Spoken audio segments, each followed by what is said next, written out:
की श्रेष्ठतम विद्याओं में से एक विद्या है। आप जान सकते हैं कितने साल तक आप जिएंगे, आप जान सकते हैं भविष्य में आपके साथ क्या होगा। उतना डीप में मैं आपको नहीं ले जाऊंगा क्योंकि आप टेंशन में आ जाएंगे, लेकिन बीमारियों का इलाज जरूर बताऊंगा मैं। स्वर विज्ञान, ब्रह्मांड की रचना में सूर्य और चंद्रमा का बहुत महत्वपूर्ण स्थान है। सूर्य और चंद्रमा से जलवायु बनते हैं, सूर्य और चंद्रमा से रात और दिन बनते हैं। सूर्य गर्मी का स्रोत है और चंद्रमा शीतलता का। सूर्य और चंद्र से समुद्र में ज्वार आते हैं। हमारे शरीर का तापमान कितना रहता है आप जानते हैं? शरीर का तापमान कितना है? 98.4 बराबर। अगर इससे तापमान नीचे ऊपर हो जाता है तो हम रोगग्रस्त हो जाते हैं। तो मुद्रा विज्ञान के द्वारा इसे हम ठीक कर सकते हैं। देखिए स्वर क्या है, सिंपल। स्वर किससे कहते हैं?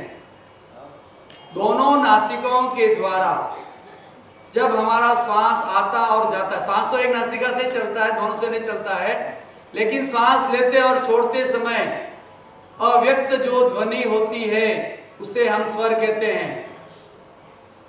ये ऑटोमेटिक चलता है, स्वयं चलता है, ऐसा कोई मतलब हम नहीं चलाते हैं। देखो आप श्वास चल रहा है, अभी चेक करो।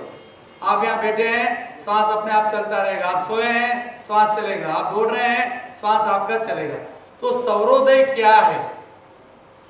प्राण धारा के नियम पूर्वक चलने की विधि को सौरोदय कहते हैं। कैसे? देखिए ये शक्ति ऐसी है, जैसा कि मैंने पहले कहा, विश्व की श्रेष्ठतम और प्रतिष्ठित विद्याओं में से एक विद्या है। इस शक्ति के द्वारा स्थूल शरीर और सूक्ष्म क्रियाएं होती है। अगर यह शक्ति नहीं हो तो व्यक्ति लंबे समय तक जिंदा नहीं रह सकता। इसे हम श्वास स्वर भी कहते हैं, श्वास प्राण भी कहते हैं, इसे प्राण तत्व भी कहते हैं, इसे तेज भी कहते हैं, इसे शक्ति भी कहते हैं। जब हमारा स्वर लेफ्ट स्वर में चलता है उसे ईड़ा कहते हैं, राइट में चलता है उसे पिंगला कहते हैं, और दोनों स्वर एक साथ चलते हैं तो उसे कहते हैं सुषुम्ना। तो ईड़ा का चंद्रमा स्वामी है, पिंगला का सूर्य और सुषुम्ना का अग्नि। तो ये सौरोदय जिस तरह, देखिए जैसे अभी आप चेक करो कौन सा स्वर चल रहा, चेक करिए, ऐसे अंगुली रखिए, चेक करिए। ऐसे भी कर सकते हैं, ऐसे भी कर सकते हैं। जिस नासिकापुर से थपेड़ा लग रहा है श्वास का, वो स्वर चल रहा है, चेक कर सकते हैं। यह स्वर नियम से चलता है। जब एक नासिकापुर का नियम पूरा हो जाता है, टाइमिंग, तो श्वास का पदार्पण दूसरे नासिकापुट में होता है, यानी दूसरे नथुने में होता है। उसे हम सौरोदय कहते हैं। श्वसन में देखिए, श्वसन और स्वर और नाड़ी समूह, जैसे आध्यात्मिक जगत में नाड़ी समूह को अवस्थित चक्रों में माना गया है, और विज्ञान दो तंत्र माने हैं विज्ञान ने, मालूम है आपको? नाड़ी तंत्र और ग्रंथि तंत्र। दोनों ही तंत्र बड़े पावरफुल है, और दोनों ही तंत्र मल के शरीर की सारे क्रियाकलाप को संपादित करते हैं। जैसे अंतःस्रावी ग्रंथियां, ये जो स्राव देती है, इनमें कोई नलिकाएं नहीं है, नलिका विहीन ग्रंथियां है। Pineal, pituitary, adrenal, thymus, thyroid, parathyroid, ये जो ग्रंथियां हैं इनमें नलिकाएं नहीं है, लेकिन ये जो अपने स्राव छोड़ती है डायरेक्ट ब्लड में मिलते हैं, तो एक कार्यकलापों को भी संपादित करती हैं। लेकिन मानसिक मनोदशा, स्वभाव, आदतों पर भी इसका प्रभाव पड़ता है। इसके अलावा आवेग, आवेश, वासनाओं में भी ये स्राव होते हैं। तो दोनों नाड़ी तंत्र और ग्रंथि तंत्र के महत्वपूर्ण काम है। ऐसे 72,000 नाड़ियां मैंने अभी कहा था मानी गई है, लेकिन इसमें स्वर विज्ञान में 10 नाड़ियां है। ईड़ा, पिंगला, सुषुम्ना, कुहू, संखिनी, गांधारी, जीवा, यशस्विनी, उषा और एक अलंबुसा। ये 10 नाड़ियां, लेकिन 3 नाड़ियां बहुत महत्वपूर्ण है, ईड़ा, पिंगला, सुषुम्ना। ये बात तो आपको समझ में आ गई, रिपीट करने की जरूरत नहीं है। लेफ्ट स्वर चलता है तो कौन सी नाड़ी चलती है? ईड़ा, यानी शरीर का वाम अंग, और दक्षिण ये हो गया पिंगला, ये सूर्य स्वर, और दोनों स्वर चलते हैं, उसे हम सुषुम्ना कहते हैं। श्वसन में दोनों नथुनों की भूमिका, श्वसन में हम जब जन्म लेते हैं तब से लेकर अंतिम समय तक हमारा श्वसन क्रिया चालू रहती है। श्वास बंद तो हम भी बंद। श्वास का बहुत महत्वपूर्ण स्थान है। भोजन के बिना व्यक्ति कुछ दिनों तक जिंदा रह सकता है, पानी के बिना भी कुछ दिनों तक, लेकिन श्वास के बिना कुछ मिनटों तक रहना भी बड़ा मुश्किल है। जो योगी होते हैं, महर्षि होते हैं, जो भीतर श्वास को रोक लेते हैं, उनकी अलग बात है। बाकी अभी आप नाक को बंद करके बैठ जाओ, अभी आपका दम घुटने लगेगा। तो श्वास के बिना लंबे समय तक, लंबे समय क्या, आधा घंटे तक भी हम श्वास के बिना जिंदा नहीं रह सकते हैं। जब हमारा श्वास लेफ्ट स्वर से चलता है, ऐसा हम फील कर सकते हैं जैसे आपका अभी जो भी स्वर चल रहा है, एक नासिका को बंद करो, आप चेक करो क्या हो रहा है, दूसरी को बंद करो।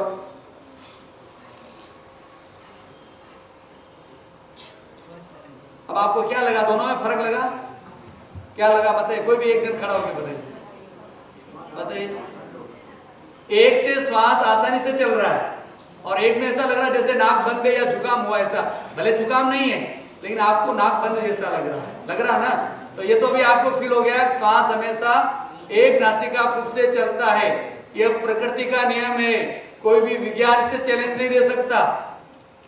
विज्ञान की शोध इससे भी पीछे है अभी, कि स्वर के क्या क्या फायदे हैं। स्वर विज्ञान में इतना दम है, जो स्वर के विशेषज्ञ है, सामने वाला प्रश्न पूछेगा मैं कितना साल जिंदा रहूंगा, तो बता देगा आप कितना साल जिंदा रहेंगे। इतना पावर है इसमें, तो बहुत अच्छी विद्या है। तो श्वास का प्रवाह जिसमें आसानी से होता है, दूसरा नाक जब बंद रहता है, तो आप उस संबंधी नाड़ी समझ सकते हैं इसमें हमारी ईड़ा चल रही है। जब हमारी लेफ्ट नाड़ी चलती है, जिसको हम कहते हैं ईड़ा, जिसको इंग्लिश में कहते हैं सिंपैथेटिक और पैरासिम्पैथेटिक, परानुकंपी और अनुकंपी, ये दोनों तंत्र इस तरह काम करते हैं, एक एक्टिव रहता है। जैसे कैसे मैं बताता हूं आपको, जैसे आप एक कमरे में पुस्तक पढ़ रहे हैं, बहुत अच्छी पुस्तक है, आध्यात्मिक, अच्छा मन लग रहा है, बच्चे नीचे क्रिकेट खेल रहे हैं, अब आपको बार बार डिस्टर्ब हो रहा है, आप सोच रहे हैं उनको जाके बंद कर दूं या दो चार तमाचा लगा दूं, वापिस रुक जाते हैं। लेकिन जब बाद में ज्यादा शोर मचाने लगे, आप नीचे आए, फिर आपने देखा बच्चे बड़े बड़े, उनको तमाचा भी नहीं मार सकते हैं, पड़ोसी वाला फिर मन महसूस कर आ गए।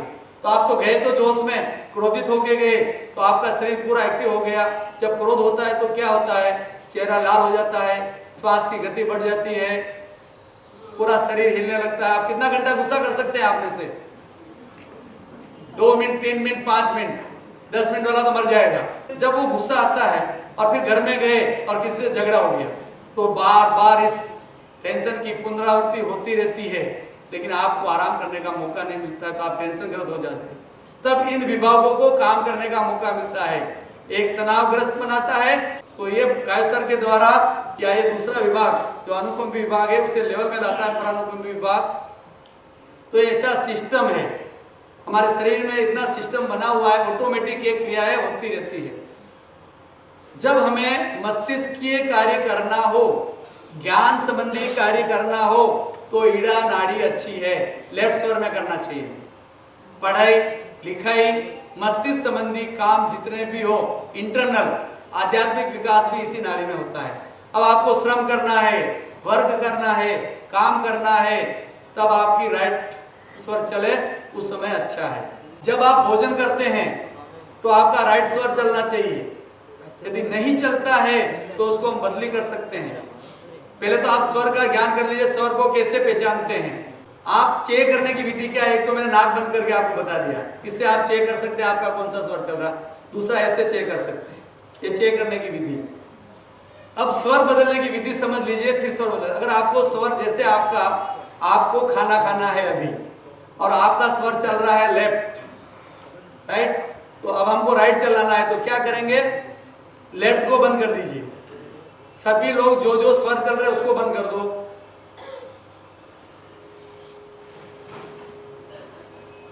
बंद कर दीजिए, जो स्वर चल रहा है उसको बंद कर दीजिए। आप ऐसे अंगूठा लगा के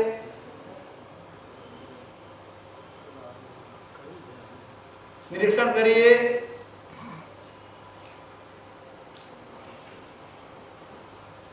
ऐसे आप 5 से 10 मिनट बैठेंगे तो जो बंद स्वर है वो चलने लगेगा।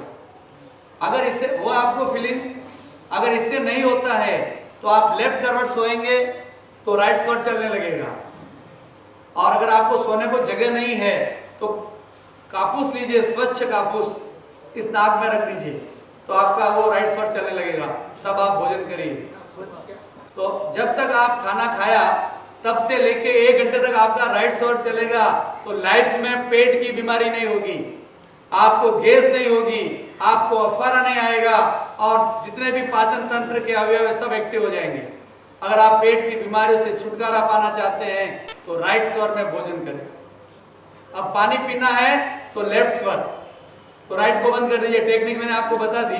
और तरल पदार्थ लेने से भी स्वर चेंज होता है, भस्त्रिका प्राणायाम और कपालभाति करने से भी स्वर चेंज होता है। तो 5 विधि मैंने स्वर चेंज करने की बता दी। अब आपको कौन सी बीमारी में कौन सा स्वर चलाना है, यदि आपको गर्मी संबंधी कोई भी बीमारी है, हिट, एसिडिटी बोले तो हिट में आ गई, शरीर में बहुत ज्यादा पसीना होता है, तो लेफ्ट स्वर का उपयोग करिए। आप बंद करके करिए, लेट के करिए, काबू डाल के करिए। और सबसे पहला नियम है तो हर घंटे में स्वर चेंज होता है हमारा, ऐसा प्रकृति का नियम है। 1 घंटा राइट चलेगा तो 1 घंटा लेफ्ट, ऐसा नियम है। अगर आप बार बार चेक करते हैं और एक ही स्वर चल रहा है तो समझिए कुछ खतरा है, उस स्वर को चेंज करने का प्रयास करिए। तो गर्मी संबंधी रोगों को शांत करने के लिए लेफ्ट स्वर चलाएं। और सर्दी, खांसी, जुकाम, दमा यदि जड़ से काटना है तो राइट स्वर का अधिक से अधिक उपयोग करें। अभी आपको बुखार आने के संकेत मिल रहे हैं, जैसे उसमें स्वर चेक करिए, जो स्वर चल रहा है उसको बंद कर दीजिए, जब तक बुखार नहीं उतरे तब तक आपका बुखार चला। ये पद्धति बहुत फेमस हुई है और इससे बुखार उतर जाता है। और बुखार के दिनों में राइट लेफ्ट स्वर ही हमें चलाना चाहिए। पाचन तंत्र का मैंने बता दिया। आपको एसिडिटी हो, कब्ज हो, अफारा हो, गैस हो, अजीर्ण हो जाता हो तो राइट स्वर में आप भोजन करें और इस पद्धति का रेगुलर फॉलो करें तो निश्चित तौर से आपको फायदा होगा। अब देखिए दमा, जो दमा डॉक्टर बोलते हैं दमा दम के साथ जाता है, दमा, लेकिन हम लोग 20-25 बंद करवा देते हैं अहिंसात्मक चिकित्सा पद्धति के द्वारा। इसके अलावा भी कोई थेरेपी हम यूज करते हैं, लेकिन ये स्वर चिकित्सा इसमें रामबाण सिद्ध हुई है। तो आप इनको अच्छे ढंग से अगर फॉलो करेंगे तो निश्चित तौर से फायदा होगा। अगर और आध्यात्मिक विकास करना चाहते हैं आप, अगर आपका दिन हमेशा अच्छा निकले, हर कार्य में आपको सफलता मिले, तो बिस्तर से दिनचर्या स्टार्ट करिए। बिस्तर में चेक कर लीजिए कौन सा स्वर चल रहा है। जो स्वर चल रहा है वही पैर पूर्व दिशा या उत्तर दिशा में बाहर रखिए। अब घर से बाहर निकलते हैं तो दरवाजे में जब खड़े रहते हैं, जो स्वर चल रहा है वही स्वर वाला पैर बाहर रखिए। सुषुम्ना स्वर में कभी बाहर नहीं निकलना चाहिए। अगर स्वर दोनों चल रहे हैं, आप स्वर को चेंज कर दीजिए या रुक दीजिए तो निश्चित तौर से फायदा होगा। अगर आपका रेगुलर ज्यादा लेफ्ट स्वर चल रहा है तो आप उसको चेंज करने का प्रयास करिए। रेगुलर राइट चल रहा है तो आप चेंज करने का प्रयास करिए, नहीं तो कुछ न कुछ खतरा है, कुछ बीमारी आने वाली है, कुछ उपद्रव होने वाला है। सब योगन का योग है, सब ज्ञानन का ज्ञान, सब सिद्धि की सिद्धि है, स्वर सुरन का ज्ञान। यहाँ पर जबरदस्त दर्द होता है, ऐसा दर्द उड़ता है सुई की नोक चुभई जैसे। कभी कभी आदमी चिल्लाने लगता है। फर्स्ट, सेकंड, इतना पसीना होता है जैसे आपके ऊपर कोई मटका भर के पानी डाल दिया। पसीना तो सबको होता है, लेकिन एसी पर बैठने पर भी आपके कपड़े गीले हो जाते हैं। थर्ड, उल्टे होने लगती है। और कभी कभी ऐसा होता है पैरों में जान निकल गई। जब अटैक आता है तो शरीर में ब्लड की सप्लाई कम होती है, तो ऐसा लगता है बहुत वीकनेस, कमजोरी लगती है। ऐसा कभी होवे। और कभी कभी क्या होता है, सांस लेने के लिए आदमी तड़पता है, छटपटाता है, उसे सांस लेने में बहुत कठिनाई होती है। ऐसे लक्षण, तुरंत आप उस समय क्या करिए, अपान वायु मुद्रा, फर्स्ट फिंगर का अग्रभाग अंगूठे के मूल भाग पर, बीच वाली दोनों अंगुलियों का अग्रभाग अंगूठे के अग्रभाग से लगा हुआ, कनिष्ठिका सीधी, इसको बोलते हैं अपान वायु मुद्रा, हृदय रोग नाशक मुद्रा। देखिए इस मुद्रा की खासियत देखिए, जैसे हम ये मुद्रा लगाते हैं 100 बीट रेट गोली की तरह काम करती है। पावरफुल इंजेक्शन की तरह काम करती है। जो गैस का गुबार हृदय की तरफ फटता है वह रुक जाता है, हृदय बिगड़ता हुआ तुरंत रुक जाता है। एक बार आपको ये मौत के मुंह से बचा लेगा, फिर तुरंत डॉक्टरी इलाज तो लेना पड़ेगा आपको। एक बार इमरजेंसी में एक बार आपको मौत के मुंह से बचा लेगा। बहुत अच्छी मुद्रा है, इसको अवश्य आजमाइए। हर व्यक्ति को ये मुद्रा याद रखना चाहिए। कुर्सी पे आके बैठे, माइनर अटैक आ गया, अभी की घटना 1 महीने पहले, और वो जोर जोर से रोने लगे। मैंने कहा बाजी क्या हुआ क्या आपको? कि मुझे तो बहुत घुटन हो रही है, सीना भारी लग रहा है। मैंने तुरंत उनको बोला आप ये मुद्रा करो, और थोड़ा मैंने ट्रीटमेंट दिया। 20 मिनट के बाद एक बार नॉर्मल हो गई। फिर उन्होंने डॉक्टर इलाज लिया होगा। फिर कहने का मतलब तो बहुत अच्छी मुद्रा है, हर व्यक्ति को काम आने वाली है। क्योंकि हर समय रात की 2 बजे ऐसा हो गया तो डॉक्टर को आते आते टाइम तो लगेगा ना, तब तक आप ये मुद्रा कर लीजिए। आपको गिरनार की चढ़ाई करना है, समय शिखर की यात्रा करना है, आपको हाँफना आता है, इस मुद्रा में आधा घंटा बैठिए नीचे, या इस मुद्रा करते करते ऊपर चढ़ जाइए। 50 आदमियों का ग्रुप गया था गढ़ गिरनार। मैंने उनको ये बताया था, उनमें से 30 आदमियों ने प्रयोग किया, वो सफल रहे। जैसे आपको हार्ट की तकलीफ है थोड़ी सी, आप 2-3 सीढ़ी नहीं चढ़ सकते हैं, तो नीचे मुद्रा करके बैठ जाइए, एक बार आप चढ़ जाएंगे। बहुत पावरफुल मुद्रा है। अपान और वायु, इसमें 2 मुद्राएं एक साथ हो रही है। देखो आप, अपान भी हो रही है, वायु भी हो रही है, तो दोनों मुद्राओं के लाभ एक साथ मिलते हैं इसमें। मूत्र रुका हुआ भी इससे आने लगता है, इस मुद्रा से। ये भी अच्छी मुद्रा है, काफी अच्छी मुद्रा है। इसका नाम ही रखा गया है हृदय रोग नाशक मुद्रा। बहुत अच्छी मुद्रा है। अब है हाइपोटेंशन, किसी का बीपी हाई है तो किसी का लो भी है। देखिए इनका ब्लड प्रेशर लो। पहले मैंने कौन सी मुद्रा बताई लो के लिए? अपान मुद्रा बताई थी, अपान। अब आप अंगूठा यहाँ लगाइए, राइट हाथ का अंगूठा सेकंड फिंगर के भाग पर लगा दीजिए, ऐसे थोड़ा अंगूठा ऊपर नीचे, और इन अंगुलियों से इसको पकड़िए, 2 अंगुलियों को। ये हो गया, सेम पोस्चर है, देख लो। जैसे ये हाथ आपके सामने रखो, ऐसे रखो, मेरे सामने रखो, हथेली आप रखा। अभी आपका राइट हाथ है, राइट हाथ का अंगूठा ये मध्यमा के बीच वाले भाग से ऊपर तक लगा दो, और ये चारों अंगुलियों से 2 अंगुलियों को पकड़ लो, भले तीसरी अंगुली को टच हो रही है। ये बन गई।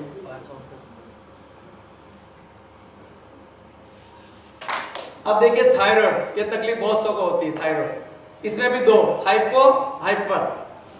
किसी का मोटापा बढ़ता है तो किसी का घटता है, किसी का कोलेस्ट्रॉल बढ़ता है, किसी को कमजोरी आती है। दोनों तरह के स्राव होते हैं इसमें। तो देखिए ध्यान से देखिए, इसमें आप थोड़ा ध्यान से आपको देखना पड़ेगा। लेफ्ट हैंड, ठीक है। अब इसमें देखो आप तरजनी ध्यान से आएगा, और आप इस पिक्चर ले जरा। अब देखिए जो लेफ्ट हाथ की तरजनी है उसको राइट हाथ की तरजनी क्रॉस कर रही है, देखो आप। और ये देखिए, ठीक है, अंदर से क्रॉस करना है। ये बाहर है, ये अंदर, ये अंदर। और अब इसको ये, आप देखिए दोनों हाथ खुले हुए। बहुत अच्छी मुद्रा है, और इसके साथ आप लिंग मुद्रा भी आजमा सकते हैं और सूर्य मुद्रा भी आजमा सकते हैं थायराइड वाले। बहुत अच्छी मुद्रा है। तो सब्सक्राइब करें एडवांस योग by Parasmal Duggar YouTube channel को, जिससे आप बीमारियों से रिलेटेड अनेक वीडियो घर बैठे आपको प्राप्त हो सके, और जिसको करके आप अपने स्वास्थ्य में 4 चांद लगा सके। इन वीडियो को अधिक से अधिक आगे से आगे शेयर करें।